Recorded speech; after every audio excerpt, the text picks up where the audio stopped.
Craig Straw is a seasoned school safety leader and the former director of security and school safety for one of the largest school districts in the country, where he led comprehensive efforts to protect students, staff, and school communities every day. With a career that spans military service, district safety leadership, and system-wide emergency management, Craig brings a deeply operational perspective to school safety, one that emphasizes not just planning, but execution, coordination, and continuous improvement across prevention, preparedness, response, and recovery. Throughout his work, Craig has helped build and refine large-scale safety systems that integrate training, communication, and collaboration with internal teams and external partners, ensuring that safety is not just a plan on paper, but a capability that shows up in real moments. Craig, welcome to the Sound Off. Michelle, thank you so much for having me. Such an honor and a pleasure to be here. Let me start off by thanking you for everything you've done over this period for school safety and security. It is amazing. I'm always happy to see you in all the circles. We've been traveling back and forth in circles for almost 8 years now. I know. So now I get the honor and privilege to sit down with you and all of your followers. So thank you so much for this opportunity. Well, thank you. That is just lovely. And you're absolutely right. We've been like passing ships, a lot. So it is just a rare privilege to be able to sit down with folks from the field and have this dedicated time, and also just to be able to share it, share this conversation with our listeners and spark other conversations. So I'm just so glad that you're here with us today. I'm glad to be here with you because there's nothing like someone in your own community to say good things about you. Most people get intimidated by the security director from the school districts, right? Right. It's a little bit like going to the principal's office, A little bit. Absolutely. Okay. So we've established, right? I think through reading your bio and maybe embarrassing you a little bit, putting you on the spot, that you have done quite a lot. We're going to unpack a whole lot of that in our conversation today, specifically about all of the things, all the planning, all the things that go on, I think largely behind the scenes for our school communities. But before we get into all that good stuff, it's my chance to kind of roast you a little bit here, put you on the spot again, and ask you to share with folks what is your superpower? What is something kind of unexpected with that background, that bio, something that would perhaps surprise folks to know about you? I am a big kid and a jokester. My mother says, even to this day, I have a childlike curiosity. I love to tinker. And I love to learn. Yeah, I think that's my superpower. Sometimes it gets me in trouble. Yep. Sometimes I take stuff apart and I move on to something else, forget to put that one back together right away. But that's probably my superpower. And that childlike sense, I try and hold on to that. I think that has been a strength in being in schools, right? Believe it or not, my favorite things about schools are the fall choirs at the elementary campuses, right? The concerts at the middle school campus. And in Texas, there's nothing like a good Friday night lights. They don't see it because I wear sunglasses at the graduation, but I kind of tear up a little bit when the kids leave. It makes me go, man, look at all the great things they had, to be young again and walk across that stage one more time. Yeah. And to protect that, in your role, to make sure that place gets to stay as it's meant to be, that Friday Night Lights continue, that all those amazing life experiences for our students are happening on the regular. That's just an amazing part of the work that, like I said, a lot of folks don't realize is happening behind the scenes in our schools and communities. So I'm excited to kind of pull the curtain back a little bit today in this conversation and help folks to have an understanding that this is happening in your school community right now. Unless, of course, you're somebody like Craig. I know a lot of you listening today are our colleagues, our counterparts from all corners of this country and beyond that are doing this kind of quiet work. But it's important that there's no secret about it, that that we share with our communities the intention, the time, the attention to detail that goes into these plans, and that actually, I think, does something beyond that, which is so important, and that is to bring it all to life.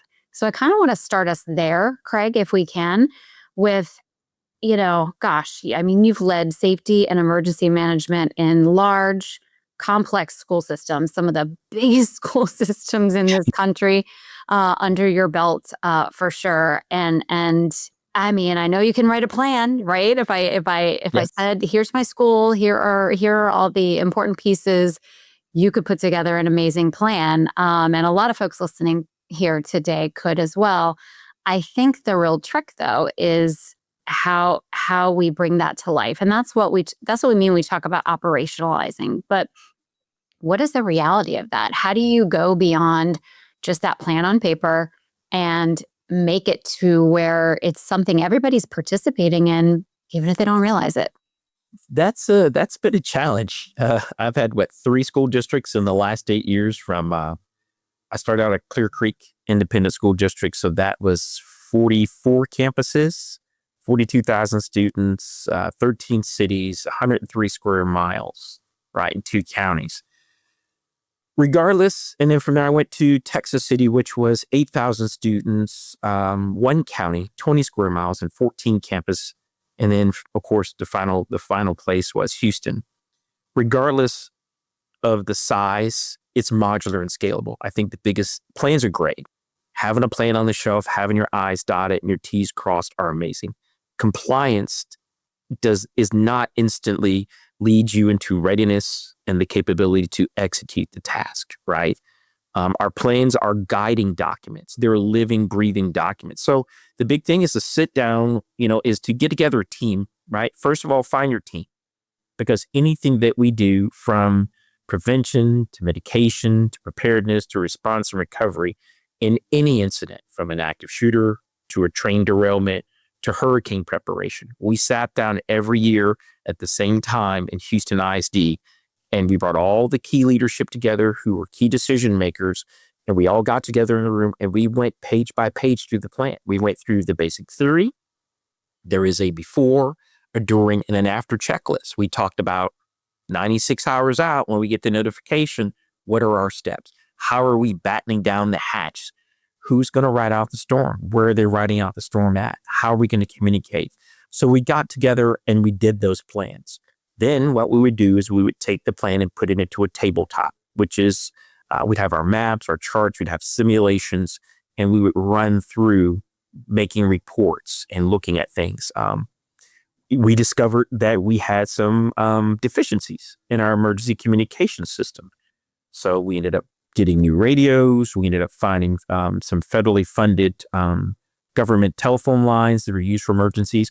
We identified our deficiencies. The biggest thing is when we walked in the room, we all realized we were not attacking each other. We were trying to work together as one to solve that problem. It can be very overwhelming for a lot of folks. So we take time and we get together and do that. That's been the first step, is doing those tabletops, getting in there. And then the next step is, okay, we've worked everything out. It looks good on paper. It looks really well in an air conditioned room, right? And then we go out, right? It looks really nice in an air conditioned room. I remember one event, we had to do an active assailant practice called a functional exercise at one of the high schools. We planned it for months. We tabletopped it. We went through the plan. And would you believe, on the day of the exercise, it was cold, wet, and raining. The educators did not like me. Well, we don't like that. We don't like that. So my Army voice came out and said, if it ain't raining, we ain't training. We're going to go through it. And I said, listen, I understand where you're at, but you got to understand, we don't pick the time, nor the place, nor the location when the event's going to happen. So we have to train as though what the potential on the unfortunate event that this happens on an inclement weather day. We can't say, time out, bad guy. It's raining. We don't want to get wet. We've got to still work through our procedures and see, and that'll identify things, maybe equipment or resources that we need for rain. So that's been my plan. I've been fortunate to have folks with good spirit and a team mind and a real big heart for kids, and some folks who really believe in striving for excellence. That's been the key to success. It's a team process. So is that kind of the secret sauce for bringing all these people together? Because I mean, that's a challenge we hear from districts all over the place. Is I feel like we've done a really good job, kind of like pounding the pavement with the message that it takes a team, Mhm. and yet for a lot of communities, getting fire and police and school administrators and teachers on board and all of that involving students is just absolutely overwhelming. So, what do you do to center that team? Barbecue. In Texas, we go brisket. Texas style. Start out the morning with some brisket Oh, tacos, get that a little Chick-fil-A. I've been really fortunate. I go out into the communities, right? I go to the Friday nights. I make myself available. When the chief of police has a call, I make myself available. I introduce myself to the city emergency manager. One of the things that I learned in my military career was to build relationships.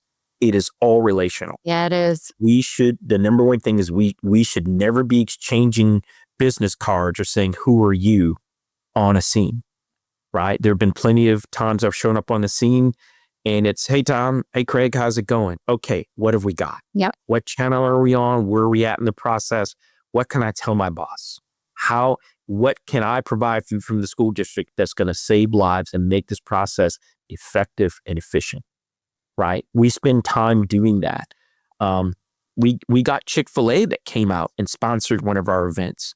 The manager for Chick-fil-A was there. We try and get together for occasional social calls too. We Mhm. shouldn't just get together when there's a crisis, right? We honor the first responders, right? We do a lot of things. We set up a program in one of my school districts called the Oasis programs. A lot of our officers will do close patrols to the campus. Well, if you drive by, some of the police officers are eating lunch in their car. It's like, "Hey man, why are you eating lunch in your car? Come to the elementary center, sign in. We'll set a room aside. We'll get some cold water, walk the building, give a few high fives, do your police report." Yeah. Oh my God. Fill your cup. Come fill your Fill cup, your right? Oh my God. And so it was an amazing, each officer adopted a campus and the campuses adopted the officers. When they had cookies and sweets and stuff like that, they call them on their cell and the officers would come by. And we built a community.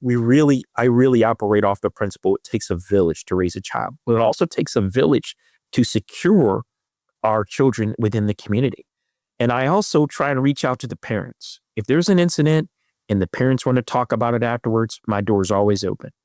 Um, I always ask for cooler heads to prevail. I've Mm. learned that chocolate chip cookies and things like that and water prevail. And I've learned to let them speak. And then I say, "Okay, I understand you're speaking from a place of emotion and fear. There are some things about this that I cannot tell you, but I hear you. And I can tell you we're doing great things.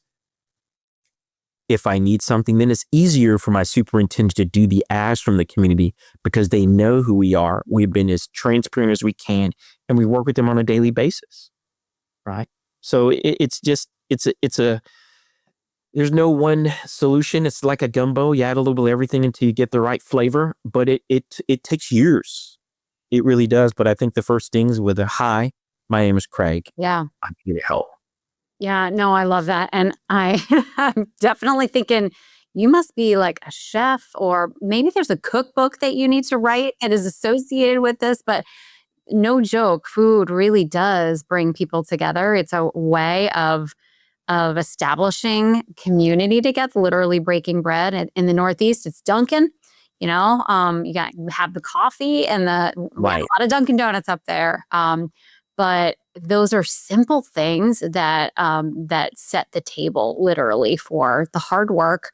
We're going to take care of each other. We're going to do the important stuff, and we are a we. So I hear a lot of that in what you're saying, and I second it.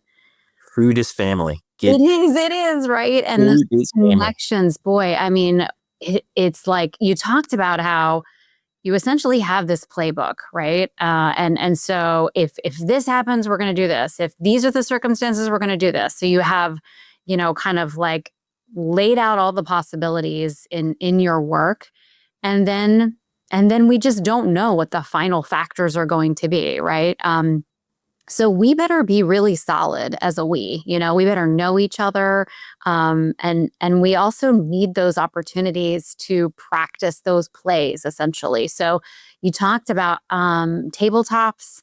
Those are so informative. I would imagine that most folks listening here today have participated, I hope, in some kind of a tabletop. They are wonderful for everybody from students to superintendents to police chiefs. We really get a lot of good stuff out of those. We uncover things that we didn't think of.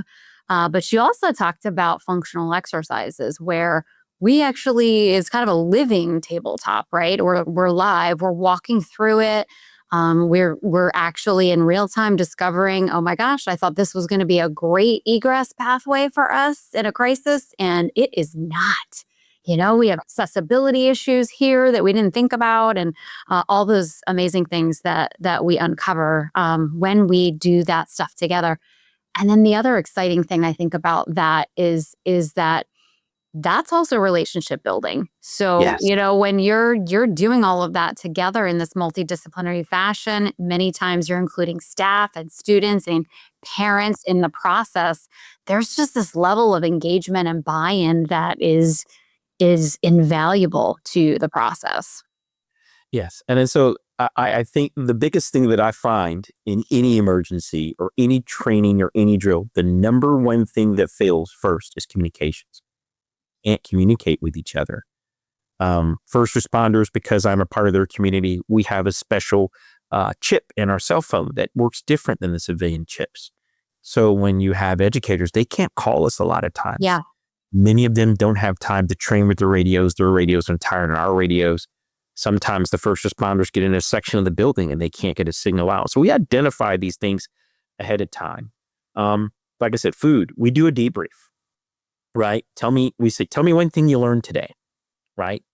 Tell me something that went well. Tell me something that we're doing that we could do better, right? And then the other thing that I created I give people an attaboy. This is not an easy thing. It's Um, not is not nobody wants to go here. Nobody wants to think about these things. It's these are hard conversations, hard Very. things to imagine. None of Very. us want to imagine this happening to our kids and in our community. Right. We're some of us are here. Um, we're built for these moments. Wow. Unfortunately, you and I were kind of built for this moment.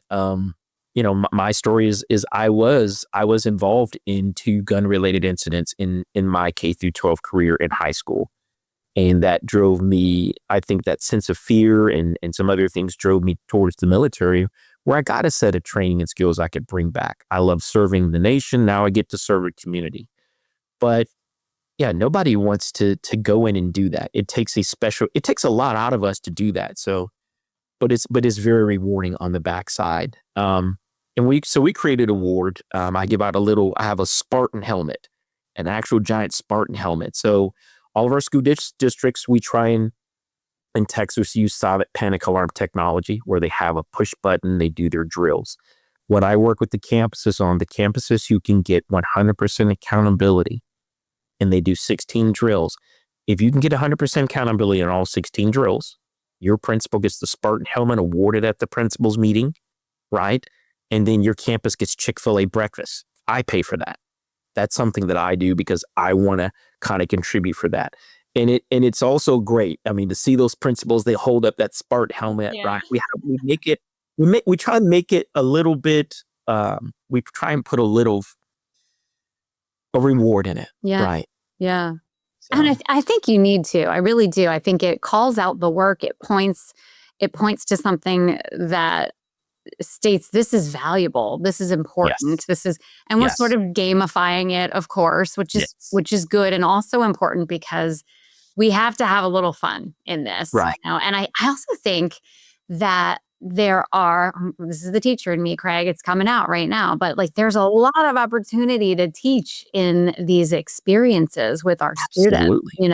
and I think when I see schools really engaging students and staff and critical problem solving skills, critical thinking, reflections after the drill, and that can happen in English language arts class, that can happen in journal time. There are just numerous opportunities to make these meaningful experiences and really kind of embed that knowledge in the brain of a child and a staff member so that they have it, when they need it, because they will at some point in life, right? Hopefully not in the school, but maybe out in the community, wherever life takes us, we find ourselves in moments of crisis. So these are opportunities to build those tools in the tool belt. And I think you hit it right on the head. My military side, I work on mnemonics, right? So fear, forget everything and run. What I'm trying to get people to is face everything and rise. What we want is not a reaction, but a response. A response is trained. A reaction is and then you go into a place in your brain where your heart rate is elevated. You can't hear, you can't see, and you get into that state where you're not thinking clearly. But if we've trained you, you can take 3 deep breaths, slow that heart rate down and go, oh, yes, this should be something normal. Well, I shouldn't say normal, but this should be something that you can accomplish. I can, And, I can do and this. Yeah. yeah, and to what you said, the unfortunate part is here's the thing I want our listeners to take away. In today's society and environment, unfortunately, it's not just happening at our schools. We are actually teaching our students and staff life-saving lessons. Putting on a tourniquet, someone could have a compound fracture out playing in sports, and something you learned in school that could have saved a life during an active shooter event is now saving a life at a football game, at a soccer game, right? These skills that we're giving people are skills that they can use. Just the ability to think through things, to cope, and to be calm and react. Yeah, absolutely. Absolutely. I think knowing that it is this set of skills that can be used over a variety of circumstances and situations. I find as a teacher, somebody who specialized in the littles, that tends to bring the temperature down a little bit, helps us stay connected with our brains. So yes, I've never seen this before in my life that's happening right in front of me, but I recognize it's a crisis, right? Yes. Crisis takes all kinds of different shapes and forms. I see what we've got here. This is a crisis. And I Right. know that I can take a breath, I can get myself together, and I know that I have a few things I can do, to help in this situation or to help myself. And I think helping people kind of just reconnect with that brain, like you said, when you are in that reactive mode, you're not connected to your brain. And yet, when we give people skills and we give them confidence, they're just more likely to kind of recognize the moment for what it is and then step into it with what they have to bring. Yes. And I think it also helps with de-escalation because if Yeah. people get those kind of training, they'll say, maybe we should just not escalate some things sometimes, right? Mhm, Someone mhm. cuts you off and you're not going to escalate that. Exactly. Exactly. So there are situations, right, where we're caught flat-footed. I mean, let's be honest. You can't account for every circumstance, every situation, every set of variables when with all these plans, right? We do our best to just try to get the team ready and try to work through a variety of different situations so that we have that level of readiness and muscle memory. But we do fall short. We do have things we didn't see, things we didn't account for, equipment that failed. What are some of the things that you've seen in your experience and among our community of colleagues where schools are falling short, and that's an opportunity? I'll point out it's not something to be ashamed of, but it's something to learn from. What are you seeing? From where I sit in my chair, I saw the the auto electronic defibrillator program, AEDs. AEDs, yeah. We really need to manage those programs a lot closer. Um, s- we need to make sure they're checked. The other thing I see is we have an AED in the campus that's for adults in an elementary campus. Yep. And then we don't, so what we really need is one that works for the adults, for our staff, and also works for our elementary students as well. When we go to very difficult part of this conversation, but I want to get this out because it's going to save someone's life or help someone somewhere. When we go into these campuses and we have the bleeding control kits or the stop the bleed kits in elementary campuses, the tourniquets are not designed for their size. We need to get the On tool tourniquet thread. down. Yeah, I'm so glad that you brought that up because again, with the littles, those are my people, and I was so heartened to see those kits making their way into our schools, and then disheartened to realize these aren't going to work on most of the people in this building, right? Yes, that's very disheartening. We've got to really look at putting the equipment into the building. Mm-hmm. It's probably about 4,000 or 6,000 for 8 complement stop the bleed kit, but the lives it'll save are invaluable, Yeah, right? We've got to train. Folks have to maintain their CPR certifications. They've got to maintain their AED certifications. I think the other thing too is not just a little heightened sense of awareness, not fear, right? I agree. Um, I live in a great neighborhood. I'm blessed to live in a great neighborhood, but I don't leave my doors unlocked. So when we do that, the rules are there. All these rules and laws are there because unfortunately something tragic happened. True. Yes, they are going to inconvenience you. Yes, I'm on the far back side of the building and I've got to go. I forgot my cell phone and I've got to go to my car. Get a few extra steps in, right? Get a few extra steps in that day. But the rules are designed to inconvenience the person who would do a bad thing or wants to do a bad thing to us. And yes, they're going to inconvenience us as well. What they're really designed is to inconvenience that person so much where they say, I don't want to do that. Yeah. Here, not now. This is not what I want to do. Or prevent them from doing it. So it's just that understanding that we're all working together to create a safe, secure environment so you can provide a nurturing learning environment, right? All things work together. Amen. So, what about, we're talking a lot here about the planning, the preparation, the response, but the whole cycle takes us into, recovery, takes us into reunification, all kinds of, I think, things that people are now recognizing and saying out loud are important. But I don't know if I see folks spending adequate time, energy, and attention to those aspects of the emergency operations, emergency preparedness cycle. What are your thoughts on how we can make it fully comprehensive so that we're covered from prevention all the way through recovery? That is a great question. So right now I'm working on a project with a couple of colleges and universities. I can't see who they are just yet, but we're developing some skills training. What we see consistently is our first responders, right? Law enforcement, fire, EMS are on scene, but the school district still has to have, at the end of the day, what is it? The police own the crime scene, fires on the planes, EMS owns the patients. I love that. John Michael Keyes laid that out very Yes, easy for yes. us. Founder of But I Love You Guys. Yeah. yes, but the superintendent owns the entire process, right? Those are his students, his staff, his facilities, right? They are ours, right? We have to get more actively involved. Yes, it's very intimidating up front, but what we're trying to do is build a continuous learning process. Hopefully, what we're trying to do is get legislation to where this is a part of their certification when they become an assistant principal, a director, and a superintendent. They have to learn how to integrate, or what the National Incident Management System calls unify.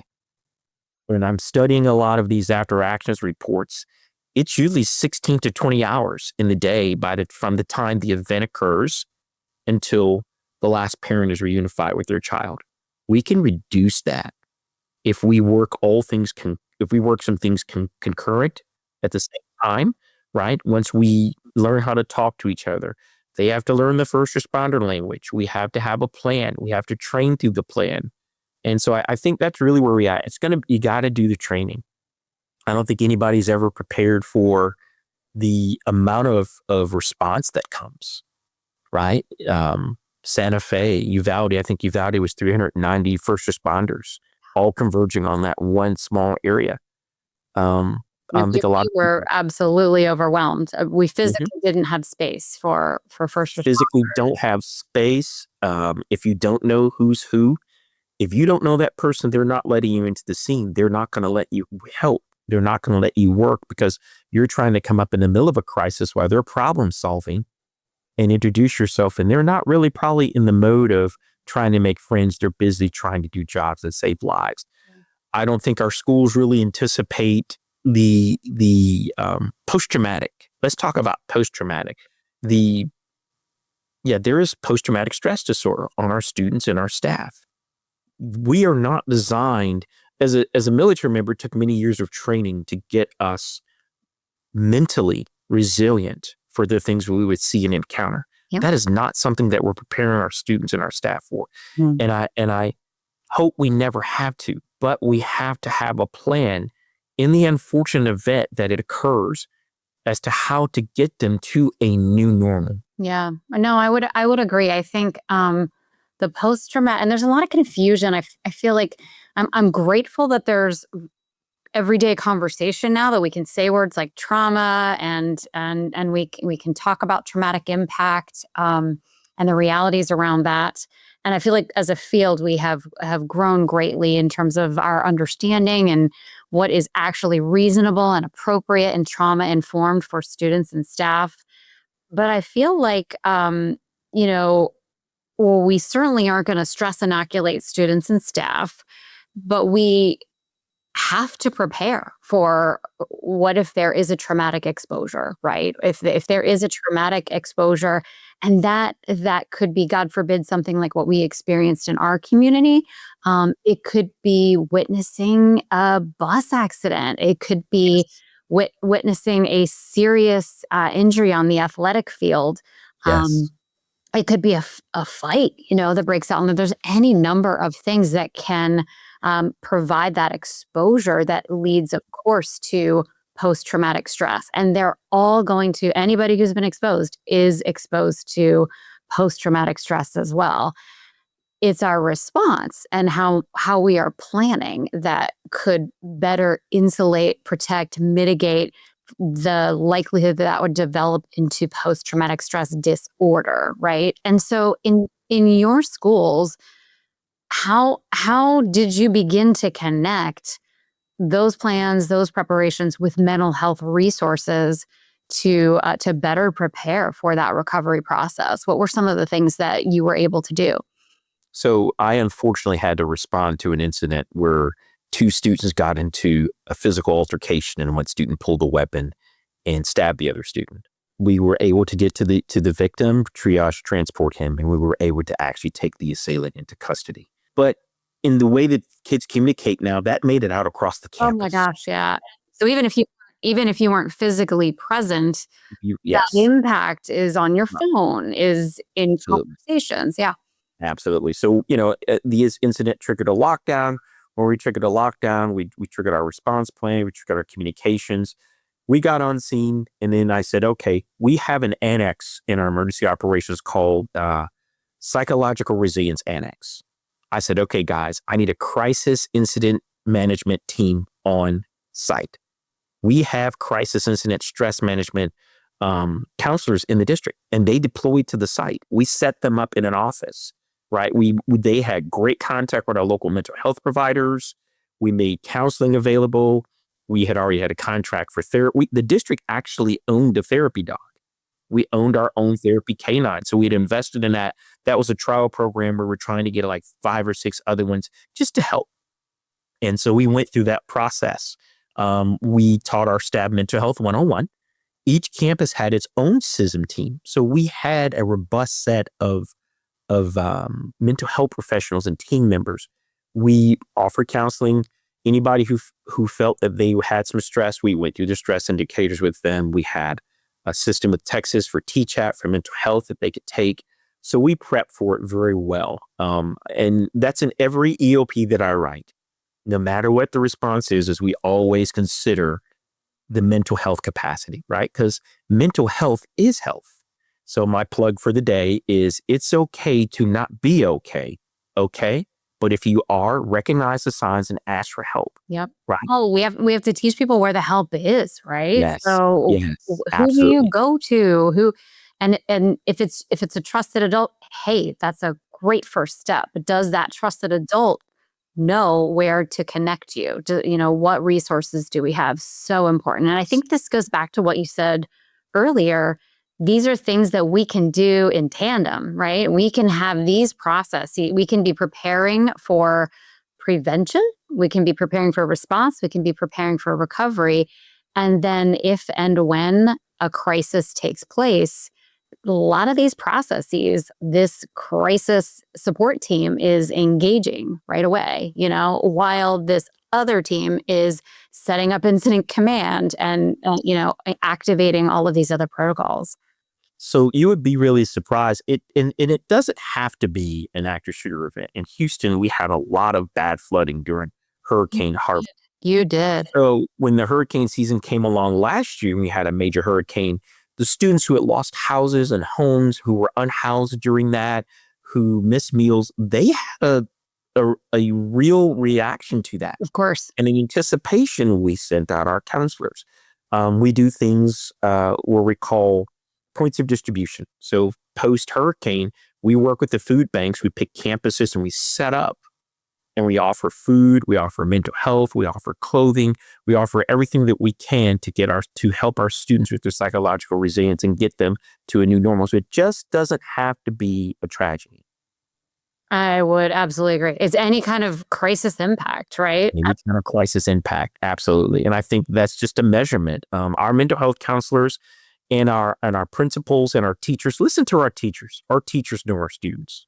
And teachers, if you're seeing something, if you see something, say something, do something, elevate it to the administrator, talk to them, drop a little note to them. Hey, and if you feel like our current community feels like if I say something, I may be called out or put on the spot. Well, guess what?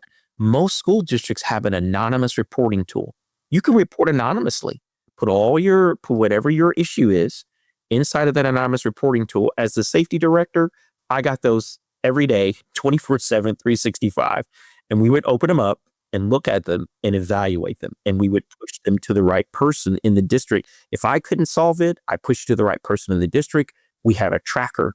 We had timelines for when things had to be closed. We monitored those kind of things. Mm-hmm.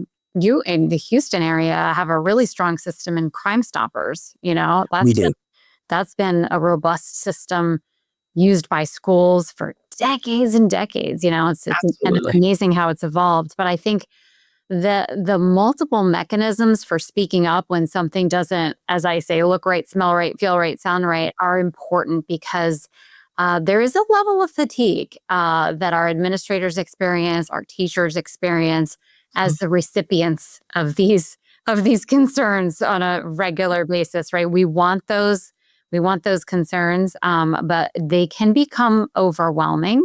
And when you're busy doing a million different things, taking the time, as you say, to stop, open them up, really think about them, that can be a little bit of a weakness for us. So by adding the layer of an anonymous reporting system, we now have a function where it's coming into the team, right? The team is going to look at this together, hopefully in a very multidisciplinary team setting, and be able to evaluate and determine next steps. And in a way, I think that's more equitable than the kind of the old school, just tell an adult, which I still think is hugely valuable and is still, I think, the number one way that we're seeing reports come in. But I love that we're reaching into other modalities for this kind of communication. It's fantastic. So could you share a little bit of a success story with us? I love the wins. We all need to walk away like, oh yeah, this is working, right? So could you share with us, an example of when that preparation, that practice, that training actually made a measurable difference in a situation that you had to deal with? I'll give you a great one. And this is one that's not going to be popular to a lot of people. So please give me some grace and some mercy. COVID. Yeah. COVID-19 was really shocking. We were using a software system and it's a great company, but I don't know if we're allowed to. They're great. Yep. A great company. Yep. Great company. We took their software system and we re-engineered their software system we did what was called the standard distribution method. John Michael Keyes had written the policy, but we'd already executed it. We took their software system and we started using it because the kid, remember when COVID first Yeah. came out, everybody was at home for 2 weeks and the educators are, how are we going to get them their books? How are we going to get them their instruments? How are we going to get them their medicine? And we sat back and we said, wait, we know where every kid is and what their homeroom is, and we know who their parents are and we have their address. So we took that software system and we bagged up everything that they needed. We turned the software system on and put it in reunification mode. And we did a drive-through, and folks would come through, pick up their instruments, they would pick up their schoolwork, they would pick up their medicine, and would make them sign for it. And the superintendent had this database. She went, how did you do this? I said, ingenuity, right? You just reversed engineered it. That's all it is. It But literally we were able to get it down to a science to the point where we were done. We said, these are the children that didn't get what they were supposed to get. So we divided all those things up into different sectors. The administrative team got together. We took our own personal vehicles and we did an Amazon delivery style. We show up at your door. Hey, TCISD, we're here to deliver your homework. Would you Yep. sign here? And so by the time we were done, we were able to get 100% accountability and made sure that every student had everything they needed. Then, of course, if you remember through COVID, the free and reduced federal lunch program, every child from the age of 0 to 18 got 3 hot meals 5 days a week from the school district. So we started to do food delivery through drive-through. Again, put the system in unification, and we were able to track and make sure that our students were receiving the proper amount of nutrition. And it also helped us understand where we're at in our order and reorder process. And we were able to track all of our cost estimates, and all of our students got fed. And that was just an amazing process to watch. I remember I have some drone footage of it because we actually flew drones just to see how long the lines were to do traffic control and management. Yeah, that was a great day. Funny story though. So like, it was a moment across the country where schools, like the light bulb went off and everyone was like, well, we've never had to do this, but we have a process, an operational process to do this. Yes. So yeah, let's just set it up this way. And so I saw variation. I mean, I experienced it firsthand. My girls were in high school. Our schools set up the little distribution line, and it was smooth as could be. And the things that came out of it, I mean, I think it's really ingenious that you guys attached it to the software program, because then you've got data that's Yes. actionable for other really important purposes that we were just learning about. Yes. How are families doing, right? If they weren't able to get to us, is there a need there? Is somebody sick in the home? We were learning in real time about needs that students had during this crisis. So I love that piece of it.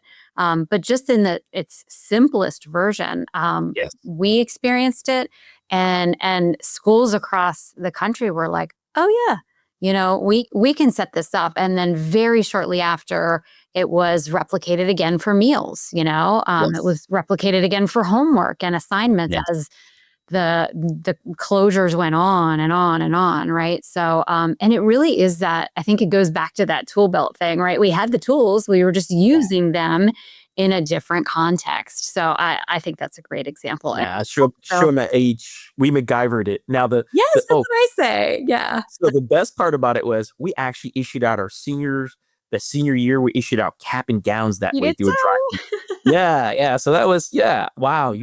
Thanks for We had bringing back that good memory. We literally had, so my oldest, that was her graduation year. So she literally went through the line. She got her cap, she got her gown, one stop, next stop, she's getting a picture. All this is happening, outside in safety, but we did it, right? And we didn't have to totally start from scratch because we No. had some processes in place. So that's a great one. Yeah, that is truly where you take your plan and you operationalize it. Yeah. Where you don't even realize it. You don't realize you're doing something that there's a plan on the shelf for. Yep. Right.